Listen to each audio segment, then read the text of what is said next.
Does anybody else remember those Midas ads where that lady said whoop-de-doo for my Subaru?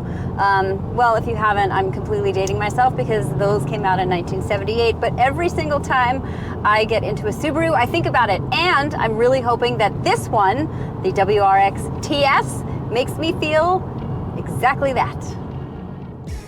The WRX has such a history in rally. It is a fanboy and girl favorite. When you add the TS on there, that means it's been tuned by STI, and that is the performance division of Subaru. We like words like tuned and performance division very much. This WRX does not get any more power under the hood, so we are still working with that 2.4 liter four-cylinder boxer engine, 271 horsepower, 258 pound-feet of torque, mated to a 6-speed manual gearbox. I think this is a perfectly lovely combination. I've never felt that this engine was lacking. My expectations feel more than met for what is in general a mid-price sedan with a tracksuit on. This car weighs in at about 3,400 pounds, and with that power, I'm not really feeling like it's underpowered at all. It's not a super chunky car. I will say this, and these are the facts, and I don't like them necessarily, but if you are looking for 0 to 60 times, you're going to get better times with that CVT, which seems kind of weird. But I'm also going to say this kind of fun fact: 83% of WRXs sold, according to Subaru, are sold with the manual transmission. Those people clearly know what they're doing. Full torque comes in at a nice and low 2,000 RPM. So you've got as much grunt as you're gonna get super early on. I find this drivetrain to be a lovely combination. In case you were wondering about the TR, well, the TS replaces that trim level. It's just below the GT. And the special part here, electronically adaptive dampers that are tuned by STI. These dampers make micro adjustments on the internal valves to really smooth out the road so you can dig in even more. My issue with the TR and the suspension on that was it felt a little bit over talkative to me. Now, mind you, I was on a demonstratively crappy road when I was driving it, so that could have had something to do with it. This one does not feel that way. So there are 5 drive modes. You've got comfort, you've got normal, you've got sport, sport plus, and individual. And each one of those definitely has some very distinct features. When you get into individual, it's really great. You can set it up exactly the way that you like it and that you want it. I had a nice opportunity to kind of find out what was the best and most comfortable setting for me.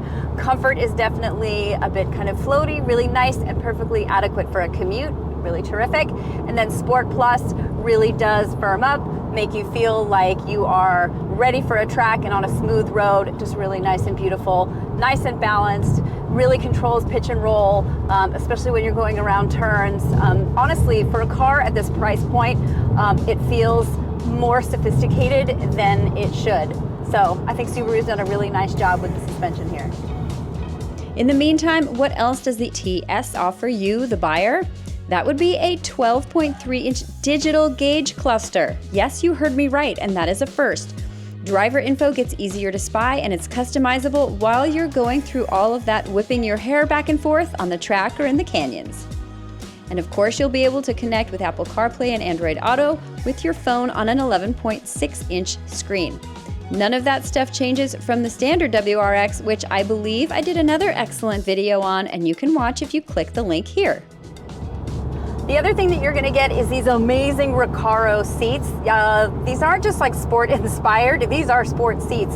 And it's not just you, but your lucky passenger is also gonna get them as well. They're comfortable, they're really supportive, they've got bolsters all over the place. They really do keep you in when you're cruising the canyons, when you're on a track. Listen, I'm a sucker for a great seat. I would love these even on a commute. So I think this is a really nice fit for this car. When it comes to steering, there are also different settings in those drive modes. When you're in Sport Plus, it does feel really artificially heavy. I actually prefer it in Sport, so that's kind of where I land. But when you're in Comfort, it definitely eases off a little bit to make your commute a little bit more friendly and easygoing as you're driving. You also get logos, logos, logos everywhere. So you will be reminded that yes, your car is a TS, and all of that hard-earned money that you saved up instead of buying crypto went into your lovely car.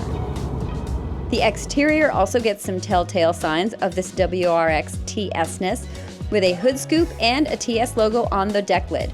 You also get satin gray finished 19-inch wheels. If for some reason you take your eyes off the road, Subaru's got its EyeSight driver safety features to cover you. But don't take your eyes off the road unless you think body shops are a fun place to spend your time and money. Now we get to see how all of those bits come together in one of our favorite places to do that. Yes, the racetrack.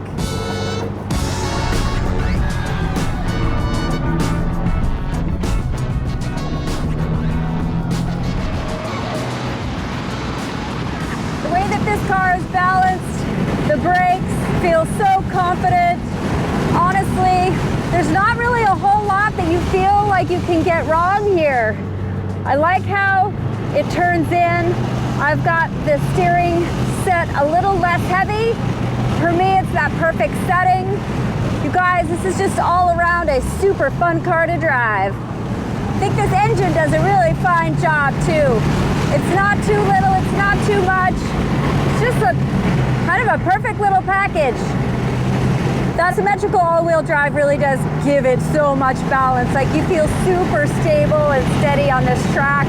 I haven't driven Sonoma in quite a while, so I'm still trying to figure it out, but man, what fun. Woo! Double apex that you forget about. What really shines here are the brakes. This WRX TS gets massive Brembo brakes. 6 pistons up front, 2 pistons in the rear, bigger pads, huge rotors. Oh, and of course, they're gold because it wouldn't be a performance Subaru if it didn't have gold somewhere on the wheels. You guys, I love this brake pedal feel. It's not too distractingly grabby and irritating for normal driving, but let me tell you, you have a lot of confidence out here on the track, and we tried very hard. Brake fade was not an issue. Pricing has not been set yet. We are told that we will get that later on this year, but PR from Subaru has told us it will be around kind of where the GT is, which right now is at $44,000. So, guys, that's really not that ridiculous and pricey for as much car as you're getting here. And when pricing is set and you are ready to pull the trigger on this, click on that link above and go buy one. KBB can help you find a fair purchase price. If you're looking for something else that's similar, well, your choices are a little bit limited. The Honda Civic Si or Hyundai Elantra N might be fun options. There are some hot hatches, which could scratch the fun time driving itch as well, like the wonderful and inimitable GR Corolla and the VW Golf GTI. But these guys are becoming a little bit of a rare thing, so enjoy them and buy them while they last. It's not an STI. We don't know if we're ever going to get one of those again. I have a feeling that we will when we see more hybrids and more electrification coming out of Subaru. But in the meantime, the TR and now this TS is really kind of filling a nice niche for people who really do want a sporty, performance-minded sedan that is not super pricey and expensive, that's still a ton of fun and can still be very practical as well. I think Subaru has got another hit on their hands with the TS. Certainly, they're selling cars hand over fist, so they're on to something. If you're in the market for a sporty sedan, I'd put it on my list, see how you like it. I don't think you're going to be disappointed.